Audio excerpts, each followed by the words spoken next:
Bonjour Jonathan Caracas, vous êtes conseiller d'État neuchâtelois en charge de l'économie. Comment s'est passée cette journée? Puis c'est un peu traditionnellement le mardi neuchâtelois à Baselworld. Vous avez rencontré d'entreprises neuchâteloises. Qu'est-ce qu'elles vous ont inspiré aujourd'hui? Eh bien, elles m'ont surpris par la franchise de leurs propos. C'était très agréable. Les échanges ont été constructifs. Vous savez, l'horlogerie, c'est parfois un monde un peu secret dans lequel on se retient de dire ce que l'on pense. Et moi, j'ai été positivement surpris par la franchise des propos qu'on a reçus. Donc, c'était une visite très instructive.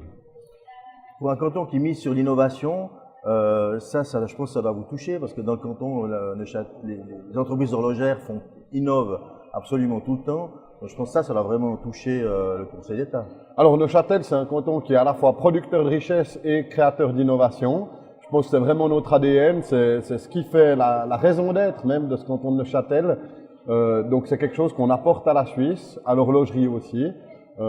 C'est aussi quelque chose qu'on doit quelque part à l'horlogerie, à ces 300 ans d'histoire qu'on a dans ce domaine-là, et qui aujourd'hui permet à notre canton d'exister effectivement sur la carte mondiale de l'innovation, et c'est très heureux, c'est un atout sur lequel on doit travailler à capitaliser. Ok, peut-être une question un peu plus personnelle, quel est votre lien avec l'horlogerie?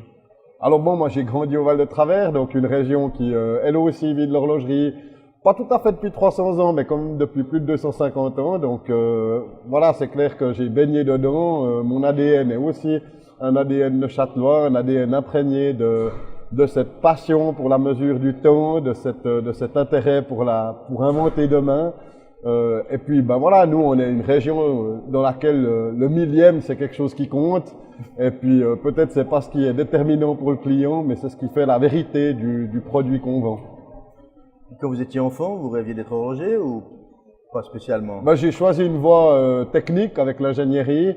J'ai jamais rêvé d'être horloger, mais j'ai toujours été passionné par ce monde-là qui quelque part a façonné l'histoire d'une région que j'adore. Et puis une petite dernière question. Je pense que vous avez depuis maintenant quelques années, vous faites beaucoup d'interviews. Est-ce qu'il y a une question qu'on vous a jamais posée? Une question que vous aimeriez bien qu'on vous pose, mais personne ne vous l'a jamais posée. Alors, il y a certainement beaucoup de questions qu'on m'a jamais posées. Comme ça, elle est un peu surprenante. Je sais pas. En tout cas, ce que j'aurais envie de dire comme ça spontanément, c'est que je pense que notre canton a des atouts formidables et je suis heureux d'avoir été choisi pour les valoriser. Ok, merci. Merci à vous.